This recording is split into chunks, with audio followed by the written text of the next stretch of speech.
Сите ние сме лоша одлука на некого. Најдоброто време за ревизија на секоја погрешна одлука е 15 часот, секој понеделник и среда на Лидер FM. Заедно учиме што е филибастер. За утре да бидеме експерти за тоа. Знаев! Зазнаев да не биде муабетот после секоја лоша одлука. Добар ден, почитувани слушатели на Радио Лидер. Вие го следите најновото издание на емисијата Филибастер. Јас сум Предраг Кукич, а наш денешен гостин е Игор Здравковски, пратеник во Македонското собрание. Добар ден, господин Здравковски. Добар ден и благодарам на поканата. Овака вие како пратеник во собранието и представник на вашата политичка партија ВМРО ДПМН, еве да најавиме за во сабота организирате голем протест во Скопје пред владата, но најпрво пред да дојдеме до тоа да видиме кои се причините поради кои што доаѓа до таков масовен протест кој што вие најавен еве за 3 дена од денеска. Еве да започнеме, вие сте и во комисијата за буџетирање, пред вас е и финансирање и буџет. Започна процедурата за ребалансот на буџетот. Од власта велат дека кратат преку 200 милиони евра оние непродуктивни трошоци. Најпрво, ајде, еве, ако председателот Пендаровски изјави дека веќе на 5 ноември знаеле дека ќе има војна во Украина, дека ќе има голема криза, како воопшто си дозволил некој во држава да има толкава голема сума на непродуктивни трошоци? Како стигнавме до тој степен да еве најавени ни се задолжувања од милиарда и 300 милиони евра? Тоа речи се 40% од буџетот на државата. Многу големи задолжувања. Најпрво да ви се заблагодарам на поканата. Мислам дека ова е нешто актуелно кое што треба да се разработи малку повеќе, затоа што граѓаните не верувам дека преку овие медиуми кои што се финансирани од СДСМ може да дознаат вистината. И затоа мислам дека самата проекција на овој ребаланс на буџетот ни е доволен патокас и ни покажува на каде ќе се движи Република Македонија во наредниот период. И навистина јас сум фрапиран од овие изјави на сегашниот премиер, а тогашен министер, односно заменик министер за финансии Димитар Ковачевски, кој што вели дека ќе крател непродуктивни трошоци. Практично ние уште тогаш обвинувавме дека има многу непродуктивни трошоци во иницијалниот буџет кој што беше проектиран за цела 2022 година, а тие пак не убедуваа дека буџетот тогаш бил развоен. Сега самите се побиваат со нови изјави дека има ставки кои што се непродуктивни, но за жал и тоа кратење не е доволно за да видиме некаква иднина, некаква подобра иднина што ќе се случува во останатиот период од годинава.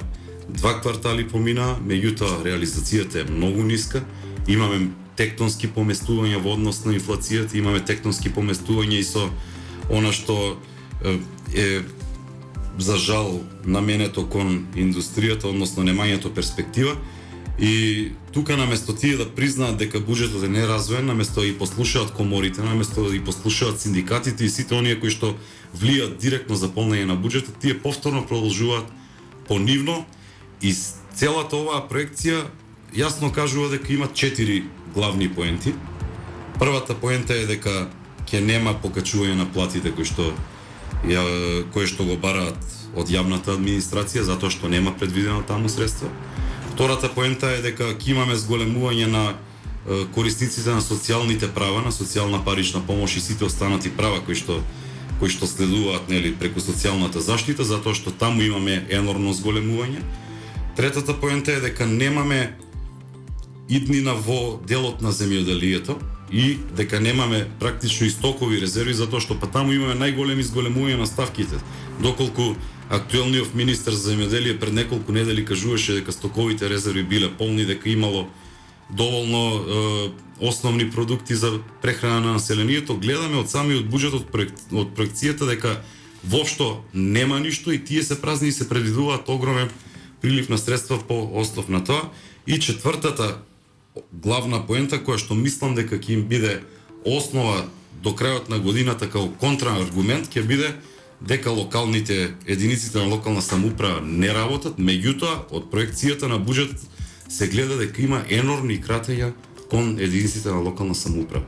И тука тие ќе аргументираат дека градоначалниците се неспособни, дека не знаат да ги менаџираат добро средствата, но од друга страна гледаме дека има по секој основ кратење, освен по оној основ на плати во образованието и во делот на детската заштита, кој што не е даден на добра волја на владата, туку е изнуден преку 3-неделниот штрајк во на СОНК. И навистина, еве, тие колку и да се трудат да покажат дека ќе има некакво покачување или дека имало добра волја, доколку имало добра волја, овие покачувања во делот на дотациите кон единиците на локална самоуправа за плата во образование, ако беше така, тие ќе беа проектирани уште во иницијалниот буџет за целата 2022 година. Сега под притисок само таму покачуваат, а на другите места нема покачување на средствата за заплати. И мислам дека пред нас предстои една тешка година, предстои една година која што навистина ќе биде тешко да обичниот, нормалниот граѓанин да ја издржи, затоа што пред нас следува огромна инфлација и тоа исто така се забележува и во делот кај сите министерства кој што е наменет за трговија, делот кој што е наменет за комунали и делот кој што е наменет за комуникации, електрична енергија и така натаму. Пред нас ќе биде една ѓаволски тешка година, овие 6 месеци ќе бидат тешко да се преживеат затоа што имаме слободен пат на македонската економија и доколку еве гуруата финансиски нова влада Ковачевски и Битики, доколку се представуваат така дека ти имаат соработка, во најмала рака требаше да ги послушаат коморите и требаше некои ставки да ги покачат на повисоко ниво, онаму каде што има кратења, а овие непродуктивни трошоци во делот на договорни услуги, повторно имаме зголемување во делот на владата, тие воопшто требаше да се тргнат или да се намалат.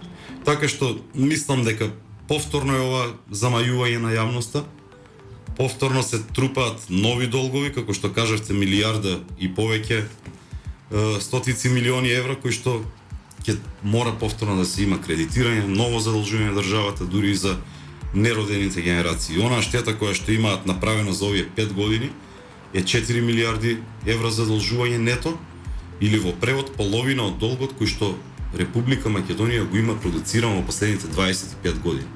Значи, она што 25 години сите влади претходно не успеале да го покријат финансиски и се задолжиле, оваа влада за 5 години го направи истото, а од друга страна гледаме дека нема никаков ефект. Како е можно да се појави толкава буџетска дупка? Еве, најавени се бараат 900 милиони евра од ММФ, бараат најавена и нова евроврзница 500-600 милиони евра. Ако во исто време еве и министерот за финансии Бесими, вклучително и премиерот Ковачевски, сите велат дека онаа наплата на даноци е во ред, дека е во нагорна линија, како одеднаш се створи толкава дупка? Ајде едноставно да направиме математика. Живееме во период кога инфлацијата достигнува рекордно ниво. 11,5% само за да земеме класичен пример, маслото за јадење изнесуваше, беше 50 денари, сега е 170-180 денари. ДДВ-то за тоа е 5%. Една е сумата 5% на 50 денари, друга е на 180. Значи дека држава има многу поголеми приходи по основ на ДДВ. Да. Не е само со маслото, значи инфлацијата веќе речи си дупло, ако некои продукти па и тродупло се скокнати цените. Нафтата од 40 денари отиде на 110 денари. Така. Вака, оваа дупка е направена според мене поради две основни причини. Првата причина е тоа што народот е многу сиромашен и народот не може да си дозволи да купи некоја луксузна стока или стока која што има 18% стапка на ДДВ. Народот купува основни прехранбени производи кои што најчесто, како што кажавте, имаат 5% данок на додадена вредност. Тука се зејтинот, јајцата, млекото, кисело млеко, јогурт, леп и така натаму. И по основ на тоа не можеме ние да очекуваме некој енормно зголемување на приходите за ДДВ, но ова што е предвидено дека ќе имаме зголемување, а ја знаеме куповната моќ на народот, тоа единствено значи дека ќе има нова дополнителна инфлација. Вториот момент е ненавременото реализирање на средствата кои што се наменети за капитални проекти. Или во превод, инфлацијата ја јаде сумата на оние средства кои што се предвидени. Например, еве, ако имаме предвидено да се направи некој пат или некој автопат, железото од 37 денари се покачи на 100 денари. Се покачија сите останати градежни материјали за 100 или повеќе проценти. Немаме навремена реализација и целото тоа кое што би коштало пластично ќе зборувам 1 милион денари, сега ќе начини 2 милиони денари. Ненавремената реализација ни ги јаде парите. И тука се прави големата дупка во буџетот. Ако сме предвиделе претходно за нешто да купиме за 100 денари, сега треба за истото да дадеме 200 денари. И така што овие средства постојано се зголемуваат за истата реализација, односно за истата намена за која што биле претходно предвидени. И така се прават овие финансиски дупки. Имаме килава администрација, имаме неспособни министри кои што не ги реализираат навремено програмите. Еве, Министерството за транспорт и врски кој што треба да биде столбот во општеството, во однос на инфраструктура, во однос на изградба на државата, во однос на затоа што ако тие ги реализираат нивните програми, ќе имаме нови дополнителни странски инвестиции. Во моментов имаме затварање на многу фабрики и многу фирми во Источна Европа. Ние наместо со инфраструктурата тука да можеме да ги привлечеме тие инвестиции, ние практично ги бркаме. И тие одат во Србија, одат во Албанија, одат во Црна Гора и така натаму. И тука се прави таа дупка. Министерството за транспорт и врски за 6 месеци има само 20% реализација. И тоа е една општа катастрофа. Од друга страна гледаме дека субвенциите постојано растат. Прв пат кога се воведува субвенциите во Република Македонија беа околу 3,5% од вкупниот буџет во државата. И тие беа наменети, ако се сеќавате добро, првично за земјоделците, но понатаму како доаѓа економските кризи, како постојано влегуваше државата во некакви, не само државата и целата Европска унија, знаете, имаше европска должничка криза, па имаше светска рецесија, тие проценти за субвенционирање, дали на физички лица, дали на индустрија, дали на земјоделци и така натаму, постојано растеа. Но субвенциите како економска мерка треба да се користат одреден период, а потоа да прекинат кога ќе се реобнови некоја индустријска гранка. Но кај нас гледаме дека ние постојано имаме зголемување на субвенционирањето. И тоа практично значи дека на се поголем број индустрии, на се поголем број семејства им требаат дополнителни субвенции за да преживеат. И тука е она што е страшно. Наместо тие средства, една по една гранка ние да ги управуваме, да им даваме надеж, да им даваме услови за работа, ние постојано ги финансираме како држава, односно оваа власт постојано ги финансира, но не им го отвара патот од друга страна. И наместо тие средства да одат за субвенционирање, доколку тие средства одат во капитални расходи, ќе имаме паралелно градење на една добра подлога, како што кажав, за да можеме да го искористиме моментот на затварањето на фирмите и на фабриките од Источна Европа. Затоа што ова не е долгорочно, субвенционирањето не е долгорочно одржување. Тоа е година за година, месец за месец или како и да е, но нема од другата страна светло на крајот од тунелот. Не нуди државата светло на крајот од тунелот. Добро е да се субвенционира, хумано е да се субвенционира и баш е во насока на социјална сигурност на одредена група граѓани или фирми или како и да. Но пак ќе ви речам што станува од другата страна. Од другата страна немаме инвестиции. Од другата страна нема реализација. Од другата страна имаме неспособни кадри кои што наместо да земат и да почнат да работат, тие само молчат и преку популистички мерки мислат дека ќе спасат нешто, но тие нема долгорочно со плод да вродат.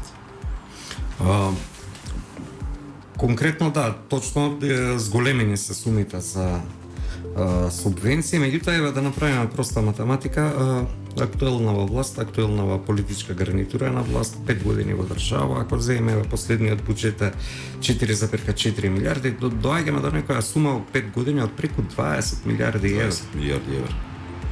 Еве, вие сте член на Комисијата за финансирање буџет. Имате ли увид конкретно по ставки на што ги трошиме ние тие пари? Тоа е голема сума на пари за мала држава, како на бенефитот никој не го гледа од нас. Па вака, најчесто ние ги трошиме парите на луксус. најчесто ете гледате, целата јавност може да види дека се трошат пари на бифтеци, се трошат пари на златен прибор во владата, се трошат пари во Министерството на Артан Груби за славење на роден ден на рамковниот договор, 500.000 евра лани се потрошија. Се трошат на секакви непродуктивни трошоци, кај Марко Бислимовски, например, во оваа регулаторната комисија има 83 евра дневно за репрезентација. И секаде во сите институции имаме повеќе пари за репрезентација отколку за развојни програми или за капитални расходи. И тоа е најголемиот проблем. Наместо да се опаметат овие од владата, наместо да видат дека веќе не оди вака, дека народот е се посиромашен, тие можат да очекуваат зголемување на приходите од ДДВ. Но тие нема да бидат, пак ќе кажам, нема да бидат поради тоа што народот ќе купува полуксузна стока. Тие ќе бидат поради тоа што ќе имаме зголемена инфлација. И така не треба да биде. Значи, овој систем треба да функционира и треба да биде одржлив и долгорочен. Ние не гледаме дека нешто се направи. Да се направеше нешто, 4-5 буџети цели се потрошени 20 милиарди евра во Република Македонија, освен чочек во Демиркапија, ништо друго не се направи. И дополнително ете тие патарини, 2 патарини кон Евгелија, 2 патарини на Миладинов и Штип. Апсолутно ништо се нема направено. Дополнително автопатот Кичево-Охрид, рак рана. 5 години се прави. Реализацијата пред некој ден прочитав дека на 2017 година на примопредавањето на власта имало реализација од 50% на тој автопат. Сега 2022, полни 5 години после превземањето на власта на СДСМ, има реализација 64%. Замислете, 14% од 57 километри тие реализирале за 5 години, или бројки апсолутни некаде околу 8 километри, не, 8 километри должина. Со ова темпо ни треба 8 километри должина за 5 години направиле. Ете толку се способни. И сега, што е уште пострашно, немаме пари да го довршиме. И за тоа ние ќе треба да се задолжуваме. И за тоа ќе треба да се задолжуваме. Ќе треба да се задолжуваме исто така и за Скопје Блаце. Ќе треба да се задолжуваме за сите останати правци. И тоа е најстрашното. Предпоставувам дека уште не се родени децата кои што ќе треба да ги враќаат овие долгови. И навистина, пак ќе повторам, кога се носи еден ваков стратешки документ, кога ние сите сваќаме дека е криза, кога треба да се планира трошењето во државата, имаме комори, имаме луѓе кои што се директно вклучени во индустриите и кои што знаат што им е потребно. И треба овие од владата да седнат, да ги консултираат. Имаме лекари кои што постојано се жалат на ниската капитација. Треба да седне министерот за здравство, да ги предвиди тие трошоци или она што го ветиле да го имплементира во буџет. Тука имаме еден документ каде што се гледа дека никој со никого не соработува, дека никој никого не прашува, ниту синдикат е прашан, ниту комора е прашана, ниту лекари се прашани, ниту земјоделци се прашани, туку е донесен така на брзина, за да има некакво преструктурирање на трошоците, а пак ќе повторам, имаме за жал големи ставки пак за договорни услуги. И тоа е најголемиот проблем. И после ќе се жалат дека други биле виновни, дека имало светска економска криза поради војната состојба во Украина, но од друга страна вие она што го кажавте на 5 ноември Стево Пендаровски изјави дека знаел дека ќе има војна агресија. И треба да се спремаме нормално кога сите планираме семеен буџет, треба да знаеме доколку има поскапување, доколку има некакви инфлаторни шокови, треба да ги предвидиме нашите средства како треба и трошиме. Истото и со државниот буџет. Ако знаете дека има војна, треба да бидете подготвени, треба да имате стокови резерви, треба да имате намалување на непродуктивни трошоци. А не за 6 месеци Ковачевски не убедуваше дека бил развоен, сега самиот Ковачевски, истиот тој човек, кој што не е избран од народот, истиот тој човек кажува дека ќе крати непродуктивни трошоци. Дали се слуша што зборува? За 6 месеци вие да смените став дека 200 милиони евра ќе скратите непродуктивни трошоци, треба воопшто да немате образ. Треба да не знаете што сте зборувале претходно за овакви изјави да давате. Ајде да ве запрашам конкретно околу тие инфлаторни трошоци. Владата имаше донесена уредба или замрзнување на маржата на трговците. Тоа имаше важност до 1 јуни, за вчера на седница на владата се донесе нова мерка, повторно замрзнување. Зошто дозволија да има дупка од 14 дена, период од 14 дена, кога основните прехранбени артикли поскапеа сите 15-20%, некои повеќе.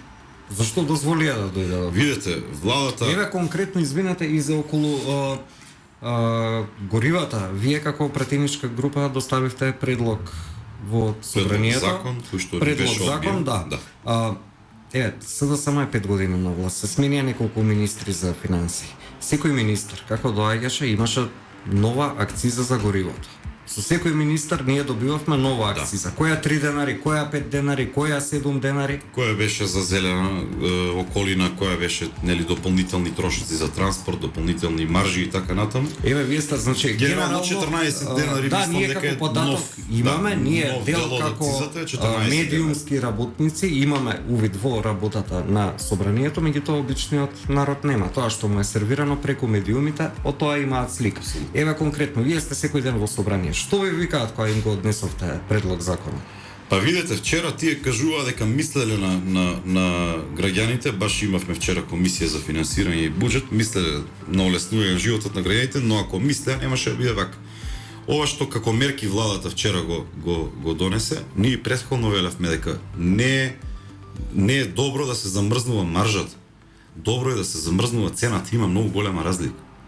Цената која што ја купува, еве прост пример ќе ви дадам, едно малско дуќанче кое што функционира нели од основни производи. Не може, никој не оди да купи парфем во малско дуќанче, никој не оди да купи нешто поскапо во малско дуќанче. Купуваме основни производи. Секој кој што влегува таму си го купува она што си го купува, но собственикот на малското дуќанче му е замрзната маржата и тој не може да даде да си стави повеќе приход кај него. Од друга страна, тој има притисок поради минимална плата. Има притисок поради зголемување на цената на електричната енергија. И на крајот, со овие мерки, сме доведени во ситуација, односно собствениците се доведени во ситуацијата за првиот квартал има 4000 фирми затворени. И тие пред се онакви мали и микропредпријатија. Сега, доколку се замрзнат цените, маржата не може да оди кој знае колку. Тука веќе станува збор за конкуренција на пазарот и маржата секој ќе ја стави во рамките на нормалата за да дојдат кај него да купуваат муштериите, да не одат во другата продавница. Требаше да се замрзнат основните цени на производите, а не маржите. Сега ние ги замрзнуваме маржите, но никој не го забранил овој собственикот на Брилијант кој да е, не ме интересира, никој не го забранил тој да си ја качи основната цена на производот. Ние пак имаме предвижување на цените. Немојте да мислите дека истата цена ќе остане на зејтинот, истата цена ќе остане на јајцата, истата цена ќе остане на левот. Не. Само маржите се замрзнати на овие кои што продаваат. На производителите не им се замрзнати маржите. Сега, ние поднесовме предлог закон за намалување на царинските ставки. Затоа што, доколку тие се намалеа, ние ќе имавме поевтина храна уште во самиот старт. Значи, прва рака оние што се прекупци, трговци и така натаму, ќе ги зимаат производите за многу поевтина цена. Ќе ставаат нивната маржа колку и да ја стават, ќе ставаат продавачите нивна маржа и таа пак ќе биде пониска. А сега ние не ги замрзнуваме царинските ставки, не ги замрзнуваме акцизите, односно не ги кратиме за 50%, не го кратиме данокот на доаѓана вредност на основните прехранбени производи 18 на 5% и нормално е дека ќе има ваква инфлација. Она што е проблем, ќе повторам уште еднаш. Сите фирми се подложни на овие удари. Поразителен е фактот дека за еден квартал имаме 4000 затворени фирми. Претходно во ковид криза имаше годишно во 2020 6300. Сега за 3 месеци имаме 4000. И тоа е резултат на овие мерки на владата со кои што се фалат. И мислам дека е срамота да кажува битики или не ме фаќајте за збор дека било мерка ако климите сами си ги направиме на 22 степени на место на 18, ако не переме на 90, ако переме на 40. Тоа е мерка за сметката може да ти влие 100, 200, 500 денари за струја. Меѓутоа храната е основата. Не можеме да се прехраниме со овие цени. Од друга страна, што е уште пожално, сите институции, пак ќе повторам, сите институции имаат зголемени трошоци во овој предлог ребаланс на буџетот за основно функционирање. А на граѓаниве кај се? Кај да се нивниве трошоци? Нив ги забораваме. Нив можеме да им ги зголемиме приходите само преку интервенција со плативе. Уште една небулоза, уште една, навистина мислам дека дури и одмазничка политика е тоа што немаме, изоставени се комуналните предпријатија од субвенциите. Комуналните предпријатија се направени катастрофа. Донесени се пред колапс. Имате зголемување на минимална плата, имате електричната енергија затоа што се на слободен пазар веќе им се зголемува неколку пати, имаат зголемување во делот на нафтата, а приходите остануваат исти. И пак ќе повторам, толку добро им е смислен овој механизам во буџетот, за да можат да го вперат прстот кон општините, кон комуналните предпријатија и да кажат дека тие се неспособни. Оваа хартија многу убави пораки носи, која што е преточена во анализа за предлог на ребаланс буџетот, меѓутоа треба само да се прочитаат и не треба да се биде економски експерт за да се разбере каква порака сака да ни прати владата на граѓаните. И токму затоа сметам дека не е проблем само она со Бугарија, проблем е ова. Проблем е тоа што за неколку месеци ќе имаме колапс на система, колапс на економијата, граѓаните ќе не можат да преживеат. Дрвата, оние кои што се греат на дрва се качени на 4000 денари. Струјата во најава ќе се качи уште повеќе. И сето ова е тригер за да можеме на 18 јуни да испаднеме и да им го кажеме нашето незадоволство од работата и да ги пратиме во историјата, затоа што пак ќе повторам, колку и тие да кажуваат дека не било хумано или не било окей во време на криза да има избори, подобро да има избори и да потрошиме уште 5 милиони евра на избори, отколку да оставиме вака расипничко однесување во иднина да ни ја колабира државата. На 18 јуни мора сите граѓани, затоа што сите се засегнати. Нема гранка, нема стопанство, нема индустрија која што не е засегната.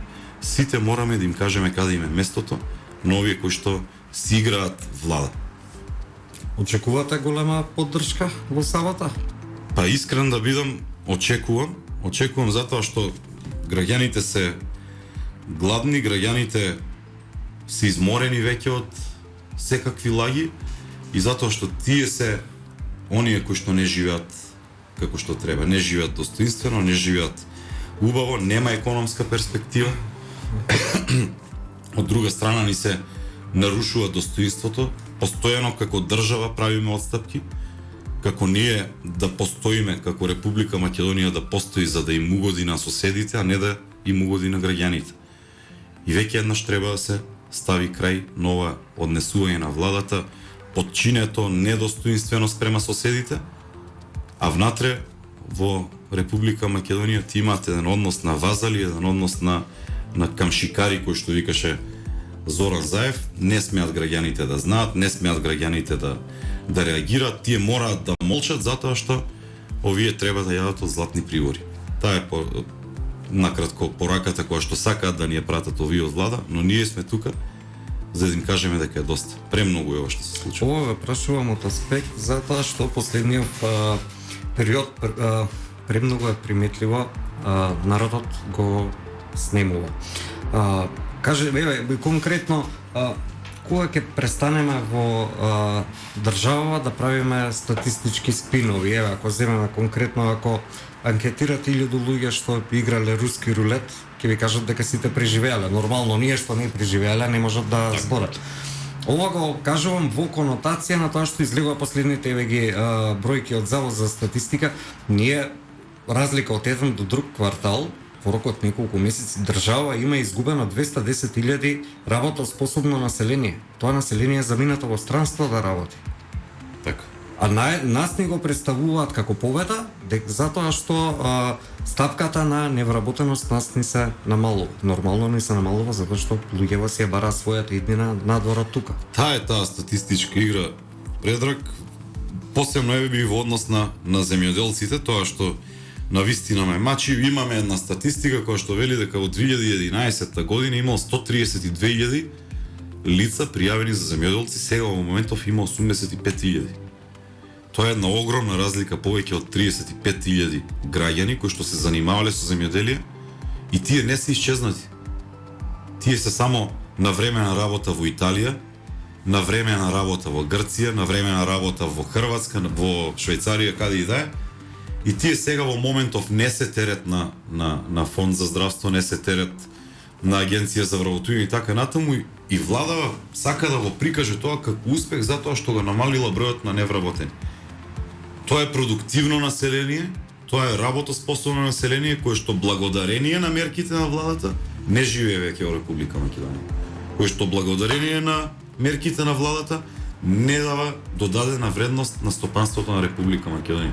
Благодарение на мерките на владата, ние сега имаме помало производство на пченица, помало производство на јачмен, помало сточарство и така натаму. Сите тие земјоделци постојат, но се во други држави. И не е само кај земјоделците, кај младите исто така.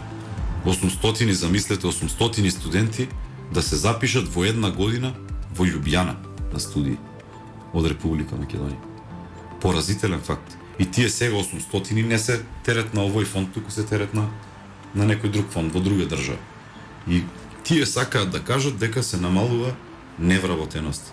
Навистина страшна статистика и патем и она со пописот што се направи, гледаме дека кој како ќе си нарача, кој колку ќе си плати, толку ќе си добие. Кај нас немаме конзистентност во ставовите, немаме ние јасна визија што сакаме да направиме со Република Македонија, односно не ние конкретно, туку владата во Република Македонија. Се е договор, се е пазар и се тоа што го прават по нарачка и се тоа што го прават за да го спинуваат, за некој можеби да помисли дека е добро. Но еве, како граѓани, мене не ми треба да слушнам владата дека е невработеноста намалена. Мене не ми треба да го слушнам битики да ми каже дека ќе биде добро. Сам треба да знам. И јас верувам дека граѓаните се свесни. Кога ќе влезеш во продавница да купиш 3 основни продукти, претходно чинеле 100 денари, сега чинат 200 денари. Кога ќе ставате нафта во вашиот автомобил, ако сте го полнали резервоарот за 3500, сега е 5500 денари. Мене не ми треба владата за спинови да ми прави. А што е уште пожално, па и во буџетот имаме предвидено средства кои што ќе одат директно до невладини организации, чија што основна намена ќе биде таа. Да кажуваат дека е добро, да кажуваат дека имаме зелена средина, дека имаме иднина, дека имаме перспектива. Нас како граѓани не ни требаат. Јас затоа сметам дека на 18 ќе има премногу народ кој што ќе си го каже своето мислење. И на секој еден кој што ќе биде во таа толпа на луѓе, не му треба Ковачевски. Си познава по сопствениот буџет, по семејниот буџет, дали живее подобро или живее полошо. Еве во пресрет на најавениот протест, дали е зрела политичката клима во држава за промена на власта? Дали ќе мислите дека ќе издействувате предвремени избори? Вие споменавте еве пазар конкретно, да, и пописот. Меѓутоа на Битпазар има поголем ред и поредок, има отколку ова што се случува во собранието и во владата. Имаме сме во состојба кога е една политичка партија, конкретно Алтернатива, со тројца пратеници, има исто толку министри, има 63 директорски места во држава. Тоа е поразителен податок. Значи, за да се одржи владата оваму каде што е, тие се ќе дадат, се спремни и видовме и претходно. Не само сега со Алтернатива, видовме и претходно. Имаме паралелни институции. Имаме нови 25 институции отворено за 4 години. Сите тие 25 институции имаат директори, администрација, имаат заменици директори, имаат трошоци за било какви луксузи и така натаму, но сметам дека е веќе време. Сметам дека граѓаните се доволно свесни, затоа што пак ќе повторам. Од една страна, администрацијата не е задоволна. Ете, имаме најавен генерален штрајк на 22 јуни од страна на ССМ. Вчера имаше протест во Велес од страна на сточарите затоа што не им се исплатени субвенциите за овците и за јагнињата. Имаме протест на оризопроизводителите. Имаме протести на лозарите. Имаме протести на Макам Транс, која што се занимава нели со трговија. Граѓаните се посиромашни и нема, коморите не годуваат на овој ребаланс и мислам дека се тотално се исполнети сите услови за промена на власт. Секое продолжување ден повеќе на функционирање на оваа влада е ден повеќе загуба и ден повеќе, односно човек повеќе кој што ќе се роди и ќе треба да го враќа нивниот долг. Некако се чини дека онаа битка за власта и пат на онаа влада започнува преку председателот на Македонското собрание Талат Џафери. Вие и како политичка партија излеговте со таков став дека ако падне Талат Џафери паѓа и владата. Докаде сте со постапката во собрание?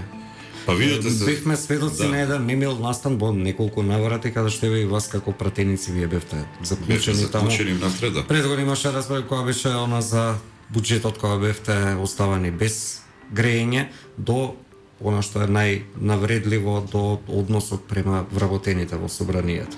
Најголем проблем, Предрак, е тоа што на Талат му се може, во моментов народно кажам, му се може на човекот затоа што неговите коалициони партнери од СДСМ се ќе сторат за да останат на власт. Тие самите се свесни дека имаше кршење на деловник, има недолично однесување, меѓутоа немаат доблест да се отвори дебат. Немаат доблест да се отвори дискусија на комисијата за деловнички и мандатно имунитетни прашања. Сега имаме поднесено барање за интерпелација, кој што е најавено на 29 да влезе во процедура. За да имаме нормална држава, за тие да бидат пример како треба понатаму да се однесуваме ние како пратеници и како политичари, треба да имаат доблест и да ја поддржат оваа интерпелација. Јас знам дека имаат мнозинство.